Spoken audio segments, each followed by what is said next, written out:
Hello, it's Anne Marie with AM Astro.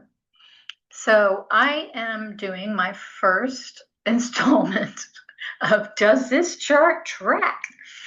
And I will it's going to be quick, but I'm going to look at somebody's chart and what drew me to it, the reason why I'm looking at this chart, and presenting evidence why I think it fits. And you tell me if you agree.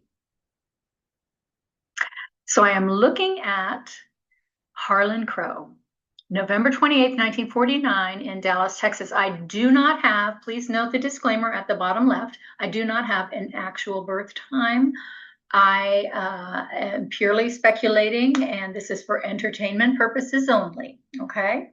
But for context, I work at a property owned by Harlan Crow. It's called Old Parkland, and it is known to be built by FU money for FU money. Now, I do not have FU money. I am a personal assistant to someone who probably could be considered someone who has FU money. So here's the chart, and I think my little cameo here may be in the way, but really all we're focusing on is the Sag rising, Sag sun, Pisces moon. We're not even going to look at the Pisces moon, actually. And again, the disclaimer, I do not have a confirmed birth time. Now, when you do not have a birth time for somebody, tradition has it that you bring the sun to the ascendant. That's not actually what I did. I brought Mercury to the ascendant because, as you will see throughout the slide presentation, that seemed very significant to me. But then there's also a method when you do not know somebody's birth time to go back to the prenatal syzygy, however you say that word, which would be either the new moon or the full moon prior to their birth. So I did that for Harlan Crow. I went to his, because you can see that it's a first quarter moon. So I went back to when it was a new moon at something Scorpio. And sure enough, Mercury was applying to Cazimi, was within a degree of a Cazimi. And so Mercury clearly is significant in this man's birth chart. So Sagittarius rising. Oh no, I don't know how to move this cameo away. Let me think. Someone with this energy enters the room already mid-thought and ready to counter any arguments. Sagittarius can present as impatient with pleasantries, already focused on the next horizon. This magnifies a lack of delicacy. There is no desire for small talk, as small talk leads nowhere. The question is, are they seeking the truth or constructing it, excuse me. See, I can't see it. The question is, are they seeking the truth or constructing it?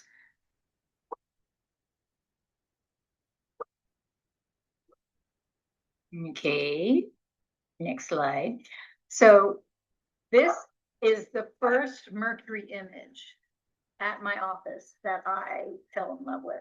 I see this every day. I park in the parking garage and I walk through into the elevator lobby to get in the elevator to go up to my office. And this is a World War I fighter pilot squadron flag. And that's what all the little symbologies are over here on the side. How many flights and how many shoot downs, et cetera, et cetera. And I actually looked up this image. I did a Google image search and I saw that he got this, Mr. Harlan Crow got this from an auction. And it is a World War I fighter squadron canvas from a fighter plane. So Mercury on the ascendant is someone with Mercury rising will register things left unsaid. Hovering between ideas and action, this energy strategically and quietly defines public perception. It doesn't cross boundaries, but instead inhabits the liminal space. In other words, the pieces are moved before you realize who owns the chessboard. This image is as you drive into our parking garage.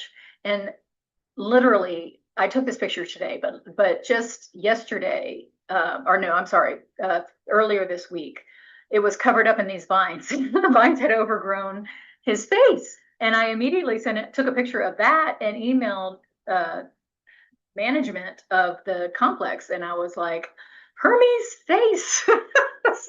So they had the landscape crew there that day, and not just for this, they had them there and took care of it. So you can see how beautiful that is. But because Mercury is in Sagittarius, it's in detriment. So what does that mean? Mercury in detriment in Sagittarius doesn't diminish the Mercury energy. It actually overdoes it. Think about Sagittarius as expanding things. This Mercury thinks too much, I'm sorry, too big, and promises too much. It will mistake the map as its own territory. This energy isn't as much interested in communicating as it is proclaiming. The shadow side of detriment, Mercury in Sagittarius will believe its own story. The messenger who told the tale so many times, he's forgotten he constructed it. So these are examples of Mercury well placed at Old Parkland, which is the campus where I work. This image here is the lobby floor over in what's called the East Campus. It's a new construction that they just opened last year. This image is in the debate chamber. It's a painting. I was actually in the debate chamber earlier this evening, and I looked for it, but I couldn't find it. But that's where they told me that it was. And there's plenty of art all over the campus, so it would be easy to not find something. And this guy is another face, and he's somewhere, and I'm not even sure where he is. So examples of Mercury well placed at Old Parkland, lobby floors, debate chamber, and architecture. Mercury imagery is really all over my workplace. These images, so this is the East Campus, and this is called the Ether Dome. And as you can see, Mercury was installed on the very top, or Hermes, because they keep referring to him as Hermes. I think that's the more political name for him. But I have noticed over the years numerous mercurial images as I enter campus every day. All of these images are from campus, okay? So everything mercurial here is somewhere on my campus. Whether I've actually seen it or not, I can't claim that. But most of them, either I took the image or I was provided them by management. So I was curious how Harlan Crow related to Mercury or Hermes. I thought surely he has an astrologer. I mean, the amount of mercurial imagery is just way too much. And it's how is this happening? And that's what led me to look at this chart. It turns out, yes, he does. He connects very personally with the archetype of Hermes or Mercury. There's a gentleman that works in our office, and I always call our office the country club office because it's a number of my boss's friends that have mostly retired and need a place to go so they're not bothering their wives. And so they come in. And one of them actually comes not very often, but he also is on the boards, a number of boards with my boss. And so he'll come into town for those board meetings. And this gentleman that I'm speaking of is very good friends with Mr. Crow.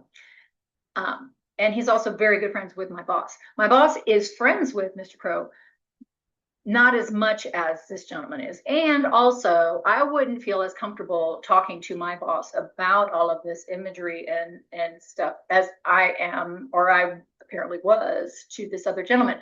We went to the debate chamber today because my boss was speaking on saving college sports. And so I walked over with two of the gentlemen from the office, and the one that is friends with Ms. Crow, I said, oh, I'm supposed to be looking to see if I can find that painting here in the debate chamber of Mercury. And this gentleman said, oh, yeah, it's here. I was taken aback that A, he was familiar with the painting so much, and B, that it triggered from Mercury and not Hermes. And so I was like, really? And so he said he was going to go look for it, but I was like, no, I'll go look for it. And so I wandered around and I didn't find it. But then I was like, okay, well, you have to tell me, like, does Mr. Crow, I didn't, I said Harlan, does Harlan, uh, is he refer to him as Hermes or Mercury? And this gentleman said, he refers to him as Mercury. I was like, really? I said, so it's intentional. All of this mercurial stuff is intentional. And he said, yes. So this is the statue that they installed on top of the Ether Dome, which, oh, I can't go backwards. The imagery on a couple slides ago on top of the building, and they sent out a flyer saying, Hermes installation, and they invited everybody to a reception. This statue was installed at the top of the Ether Dome at Old Parkland. A huge reception was held to commemorate the event on the day of a Mercury cazimi at 0 Aquarius, the exact same degree as the Saturn-Jupiter conjunction in December 2020, the elemental shift into air. I was blown away by this fact.